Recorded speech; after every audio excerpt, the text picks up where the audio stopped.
Hello friends, स्वागत है आप सभी का। दोस्तों, आज हम लोग आरपीएफ का प्रीवियस ईयर का पेपर देखेंगे जो 12/2/2019 फर्स्ट शिफ्ट का पेपर है।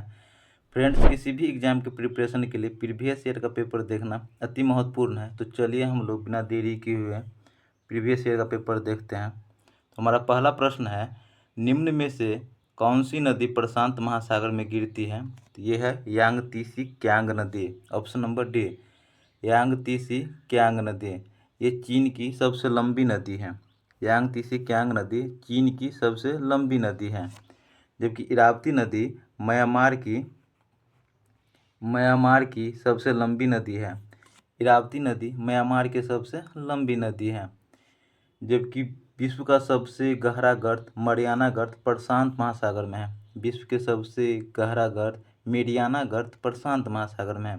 नेक्स्ट क्वेश्चन है, जीवन और व्यक्तिगत स्वतंत्रता के संरक्षण को भारतीय संविधान के किस अनुच्छेद के अंतर्गत सुनिश्चित किया गया है? तो ये किया गया है अनुच्छेद 21 में, ऑप्शन नंबर बी।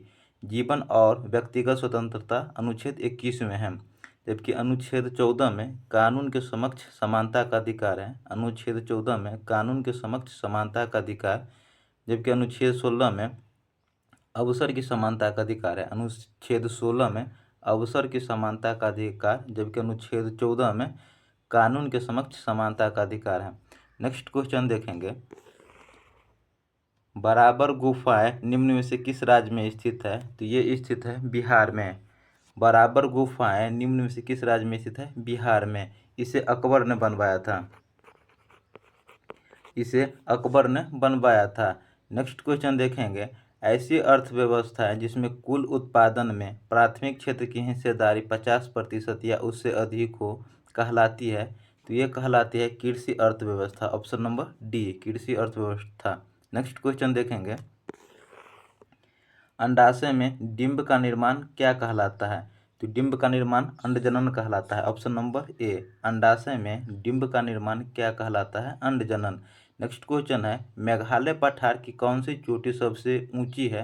तो यह है Shillong, option number B, Shillong. Shillong peak की ऊंचाई 1961 मीटर है।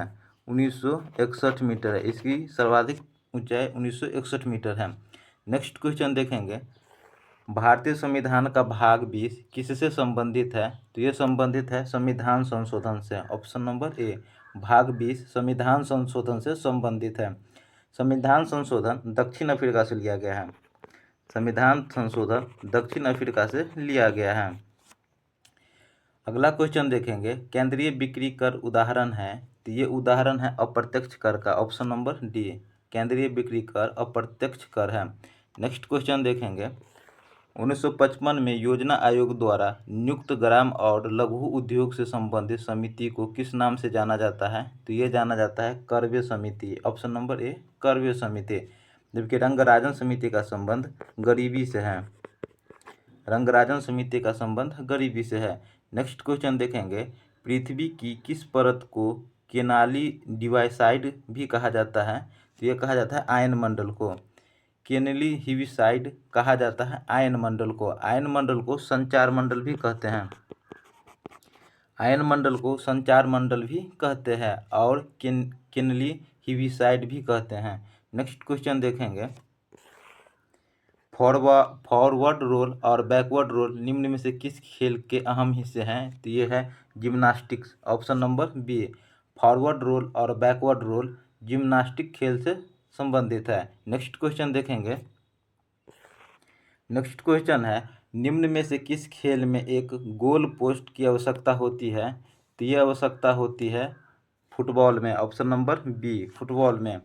गोल पोस्ट की आवश्यकता होती है फुटबॉल में। नेक्स्ट क्वेश्चन है, निम्नलिखित में से कौन से बांध का निर्माण बराकर नदी पर किया गया जो दामोदर नदी की सहायक है? तो इसकी निर्माण करवाया गया था, ऑप्शन नंबर बी, तिलैया बांध पर। बराकर नदी पर तिलैया बांध का निर्माण करवाया गया है। दामोदर नदी छोटा नागपुर पठार क्षेत्र से निकलती है। दामोदर नदी छोटा नागपुर के पठार क्षेत्र से निकलती है। नेक्स्ट क्वेश्चन देखेंगे, कौन सा दर्रा हिमाचल प्रदेश के लाहौल जिले को लेह से जोड़ता है? तो ये है ऑप्शन नंबर ए बारालाचा दर्रा। हिमाचल प्रदेश के लाहौल जिले को लेह से जोड़ता है बारालाचा दर्रा, जबकि नाथुला दर्रा सिक्किम में है। नाथुला दर्रा सिक्किम में है। नाथुला दर्रा सिक्किम में है, जबकि दिहांग और बोमडिल्ला अरुणाचल प्रदेश में है। दिहांग दर्रा और बोमडिल्ला दर्रा अरुणाचल प्रदेश में है। नेक्स्ट क्वेश्चन देखेंगे, भारतीय संविधान में मूल कर्तव्य के प्रावधान को किस संविधान से लिया गया है? तो ये लिया गया है सोवियत संघ के संविधान से। ऑप्शन नंबर डी, सोवियत संघ के संविधान से। मूल कर्तव्य भाग 4 के अनुच्छेद 51 के क में है। भाग 4 के क के अनुच्छेद 51 के क में है। मूल कर्तव्य सोवियत संघ के संविधान से लिया गया है, जो भाग 4 के क के अनुच्छेद 51 के क में है। नेक्स्ट क्वेश्चन देखेंगे, निम्नलिखित में से किस योजना के अंतर्गत ग्रामीण क्षेत्र में आजीविका सुरक्षा सुनिश्चित करने के लिए प्रत्येक परिवार को प्रति 100 दिनों को वेतन आधारित रोजगार प्रदान करने का लक्ष्य रखा गया? तो ये लक्ष्य रखा गया था option number D, Mahatma Gandhi ग्रामीण रोजगार गारंटी योजना। महात्मा गांधी ग्रामीण रोजगार गारंटी योजना। नेक्स्ट क्वेश्चन देखेंगे, हैबियस कॉर्पस का शाब्दिक अर्थ क्या होता है? जिसका शाब्दिक अर्थ होता है व्यक्ति को प्राप्त करना। हैबियस कॉर्पस का शाब्दिक अर्थ क्या है? व्यक्ति को प्राप्त करना। नेक्स्ट क्वेश्चन देखेंगे, सैकरिन और प्रिंटिंग स्याही के निर्माण में किसका उपयोग किया जाता है? तो ये उपयोग किया जाता है टॉलुइन का। ऑप्शन नंबर ए, टॉलुइन का। नेक्स्ट क्वेश्चन देखेंगे, नेक्स्ट क्वेश्चन है, अन्य पिछड़ा वर्ग ओबीसी के अंतर्गत आने वाली जातियों में क्रीमी लेयर के निर्माण के लिए किस समिति की नियुक्ति की गई थी? तो ये नियुक्त की गई थी रामनंदन समिति। ऑप्शन नंबर बी, रामनंदन समिति। जबकि हजारी समिति का संबंध औद्योगिक क्षेत्र से है। हजारी समिति का संबंध औद्योगिक क्षेत्र से है। नेक्स्ट क्वेश्चन देखेंगे, नेक्स्ट क्वेश्चन है, ऊष्मा संचरण की वह कौन सी प्रतिक्रिया है जिसमें ऊष्मा के स्थानांतरण के लिए माध्यम की आवश्यकता नहीं होती है? तो यह है विकिरण। ऑप्शन नंबर बी, विकिरण। नेक्स्ट क्वेश्चन है, निम्न में से किसने 2018 के कॉमनवेल्थ गेम्स में भारोत्तोलन में स्वर्ण पदक जीता? तो ये जीता था option number B, Satish Sivalingam ने। सतीश शिवलिंगम ने। नेक्स्ट क्वेश्चन देखेंगे,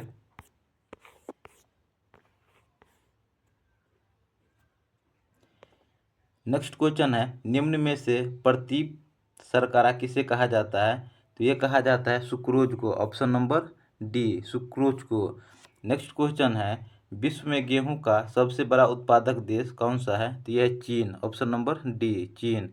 जबकि भारत जूट उत्पादन में प्रथम स्थान है। नेक्स्ट क्वेश्चन देखेंगे, भारत के राष्ट्रपति का चुनाव कितने वर्ष के लिए होता है? तो ये होता है 5 वर्ष के लिए। ऑप्शन नंबर सी, 5 वर्षों के लिए। नेक्स्ट क्वेश्चन है, भारतीय संविधान के किस अनुच्छेद में सर्वोच्च न्यायालय के मूल अधिकार क्षेत्र से संबंधित प्रावधान दिए गए हैं? तो ये दिए गए अनुच्छेद 131 में। ऑप्शन नंबर बी, भारतीय संविधान किस अनुच्छेद में सर्वोच्च न्यायालय के मूल अधिकार क्षेत्र से संबंधित प्रावधान दिए हैं? अनुच्छेद 131 में। नेक्स्ट क्वेश्चन देखेंगे, उड़ीसा में गहरे समुद्र वाला कौन सा बंदरगाह स्थित है? ये स्थित है पारादीप बंदरगाह। ऑप्शन नंबर डी, पारादीप बंदरगाह उड़ीसा में स्थित है। जबकि मोर्मुगोवा बंदरगाह गोवा में स्थित है। जबकि तूतीकोरम बंदरगाह तमिलनाडु में। तूतीकोरम बंदरगाह तमिलनाडु में है। नेक्स्ट क्वेश्चन है, अम्ल वर्षा के जनक के रूप में किसे जाना जाता है? तो जाना जाता है रॉबर्ट एग्स स्मिथ को। रॉबर्ट एंग्स स्मिथ को। अम्ल वर्षा के लिए SO2 और NO2 की आवश्यकता होती है। SO2 और NO2। अम्ल वर्षा के लिए SO2 और NO2 से अम्ल वर्षा होती है। नेक्स्ट क्वेश्चन देखेंगे, पंजाब में मुख्य रूप से की जाने वाली कढ़ाई का प्रकार कौन सी है? तो ये प्रकार है फुलकारी। ऑप्शन नंबर ए, पंजाब में मुख्य रूप से की जाने वाली कढ़ाई का प्रकार कौन सी है? फुलकारी। नेक्स्ट क्वेश्चन देखेंगे, भारत के नियंत्रक और महालेखा परीक्षक की नियुक्ति किसके द्वारा की जाती है? तो ये की जाती है राष्ट्रपति के द्वारा। नियंत्रक और महालेखा परीक्षक की नियुक्ति राष्ट्रपति करते हैं। नेक्स्ट क्वेश्चन देखेंगे, भूमध्य सागरीय कृषि प्रसिद्ध है, तो ये प्रसिद्ध है विटीकल्चर। ऑप्शन नंबर ए, भूमध्य सागरीय कृषि प्रसिद्ध है विटीकल्चर। जबकि एपीकल्चर मधुमक्खी पालन से संबंधित है। एपीकल्चर मधुमक्खी पालन से, जबकि सेरीकल्चर का संबंध रेशम कीड़ों के पालन से है। सेरीकल्चर का संबंध रेशम कीड़ों के पालन से है। नेक्स्ट क्वेश्चन देखेंगे, भारत छोड़ो आंदोलन के दौरान किसने करो या मरो का नारा दिया था? तो ये दिया था महात्मा गांधी ने। ऑप्शन नंबर डी, करो या मरो का नारा दिया था महात्मा गांधी ने। भारत छोड़ो आंदोलन 9 अगस्त 1942 को शुरू हुआ था। भारत छोड़ो आंदोलन 9 अगस्त 1942 को शुरू हुआ था, जिसमें महात्मा गांधी जी ने करो या मरो का नारा दिया था। नेक्स्ट क्वेश्चन देखेंगे, निम्न में कौन बंदा बहादुर के रूप में प्रसिद्ध था? तो ये प्रसिद्ध था बंदा सिंह। ऑप्शन नंबर बी, बंदा बहादुर के रूप में प्रसिद्ध था बंदा सिंह।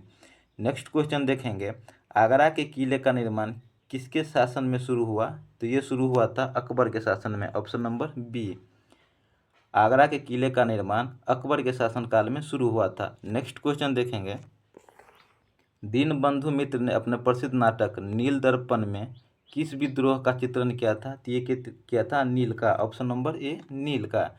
नेक्स्ट क्वेश्चन देखेंगे, नेक्स्ट क्वेश्चन है, निम्न में से दौड़ की किस प्रतियोगिता में 400 मीटर की दूरी को तय करने के लिए 4 धावकों की आवश्यकता होती है, जिसमें सभी को 100 मीटर की दूरी तय करनी होती है? यह है 4x100 meter relay, 4x100 meter relay. Next question देखेंगे, वह माध्यम जिसके द्वारा कोई सूचना ट्रांसमीटर से रिसीवर तक प्रसारित होती है कहलाता है? तो ये कहलाता है कम्युनिकेशन चैनल। ऑप्शन नंबर ए, कम्युनिकेशन चैनल। नेक्स्ट क्वेश्चन है, मैग्ना कार्टा नागरिकों के अधिकार का घोषणा पत्र है, जिसे इंग्लैंड के सम्राट द्वारा किस वर्ष में जारी किया गया था? तो ये जारी किया गया था 1215 ईस्वी में। मैग्ना कार्टा नागरिकों के अधिकारों की घोषणा पत्र है, जिसे इंग्लैंड के सम्राटों द्वारा 1215 में जारी किया गया था। नेक्स्ट क्वेश्चन देखेंगे, 1866 ईस्वी में लंदन में ईस्ट इंडिया एसोसिएशन का आयोजन किसके द्वारा किया गया था? तो ये किया गया था दादा भाई नौरोजी के द्वारा। ऑप्शन नंबर सी, दादा भाई नौरोजी के द्वारा। नेक्स्ट क्वेश्चन है, निम्न में से कौन सा खेल व्यक्तिगत खेल का उदाहरण है? तो ये उदाहरण है high jump. Option number B, high jump. High jump व्यक्तिगत खेल का उदाहरण है। नेक्स्ट क्वेश्चन देखेंगे, भारतीय राष्ट्रीय कांग्रेस की स्थापना किस वर्ष की गई थी? तो ये की गई थी 1885 में। भारतीय राष्ट्रीय कांग्रेस की स्थापना 1885 में। इसके संस्थापक थे एओ हुयूम इसके संस्थापक थे। भारतीय राष्ट्रीय कांग्रेस के संस्थापक एओ ह्यूम, जिसकी स्थापना 1885 में की गई थी। नेक्स्ट क्वेश्चन देखेंगे, अराकन योमा पर्वतमाला निम्न में से किस देश में स्थित है?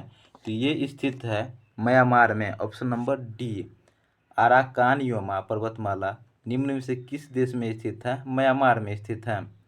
नेक्स्ट क्वेश्चन देखेंगे, पर्यावरणीय आपदाओं के कारण जनसंख्या में होने वाली भारी कमी को निम्न में से किस रूप में जाना जाता है? तो ये जाना जाता है ऑप्शन नंबर बी, बाउट-लनेक प्रभाव को जाना जाता है। नेक्स्ट क्वेश्चन देखेंगे, निम्न में से किस नदी को बिहार का शोक नदी कहा जाता है? बिहार का शोक कोसी नदी को कहा जाता है। बिहार का शोक नदी कोसी नदी को, जबकि दामोदर नदी को वेस्ट बंगाल यानी कि पश्चिम बंगाल का शोक नदी दामोदर नदी को कहते हैं। पश्चिम बंगाल का शोक नदी दामोदर नदी, जबकि बिहार का शोक नदी कोसी नदी को कहा जाता है। नेक्स्ट क्वेश्चन देखेंगे, फ्लाइट और लैंडिंग शब्द निम्न में से किस खेल से संबंधित है? तो ये संबंधित है लॉन्ग जंप से। ऑप्शन नंबर सी, फ्लाइट और लैंडिंग लॉन्ग जंप से संबंधित है। नेक्स्ट क्वेश्चन देखेंगे, माजुली पर्वत निम्न में से किस राज्य में मनाया जाता है? तो माजुली पर्व मनाया जाता है असम में। ऑप्शन नंबर ए, माजुली पर्व असम राज्य में मनाया जाता है। नेक्स्ट क्वेश्चन देखेंगे, नेक्स्ट क्वेश्चन है, रुद्रसागर झील किस राज्य में स्थित है? तो ये स्थित है त्रिपुरा में। रुद्रसागर झील किस राज्य में स्थित है? त्रिपुरा में। नेक्स्ट क्वेश्चन है, विश्व अर्थव्यवस्था के साथ किसी देश की अर्थव्यवस्था के एकीकरण को कहा जाता है? तो इसे कहा जाता है वैश्वीकरण। ऑप्शन नंबर डी, वैश्वीकरण। नेक्स्ट क्वेश्चन देखेंगे। क्वेश्चन है, ब्रिटिश भारत में टेलीग्राफ के आगमन के समय गवर्नर जनरल कौन था? तो उस समय गवर्नर जनरल लॉर्ड डलहौजी था। Option number D, Lord Dalhousie. British Bharat में टेलीग्राफ के आगमन के समय गवर्नर जनरल लॉर्ड डलहौजी था। डलहौजी ने हड़प नीति चालू किया था। डलहौजी ने हड़प नीति चलाया था, जबकि डलहौजी के काल में ही भारतीय रेलवे की शुरुआत हुई थी। अगला प्रश्न है, पौधों में वाष्पोत्सर्जन की दर मापने के लिए किस उपकरण का उपयोग किया जाता है? तो ये उपयोग किया जाता है पोटोमीटर का। ऑप्शन नंबर बी, पोटोमीटर का। वाष्पोत्सर्जन की दर मापने के लिए पोटोमीटर का उपयोग किया जाता है। नेक्स्ट क्वेश्चन है, निम्नलिखित में से आंध्र प्रदेश और तेलंगाना की संयुक्त पूंजी है? तो इसकी संयुक्त पूंजी है Hyderabad. Option number A, Andhra Pradesh और तेलंगाना की संयुक्त पूंजी हैदराबाद है। हैदराबाद मूसी नदी के किनारे स्थित है। हैदराबाद मूसी नदी के किनारे स्थित है और ये हैदराबाद आंध्र प्रदेश और तेलंगाना की संयुक्त पूंजी है। तो दोस्तों, हमारा प्रीवियस ईयर का 50 क्वेश्चन का सेशन कंप्लीट हुआ। इसमें से आपका कितना सही हुआ ये हमें कमेंट करके ज़रूर बताइएगा, और ये सेशन कैसा लगा ये भी बताइएगा। सेशन अच्छा लगा हो तो लाइक कीजिएगा, सब्सक्राइब कीजिएगा। मिलते हैं अगले वीडियो में, तब तक के लिए जय हिंद, जय भारत।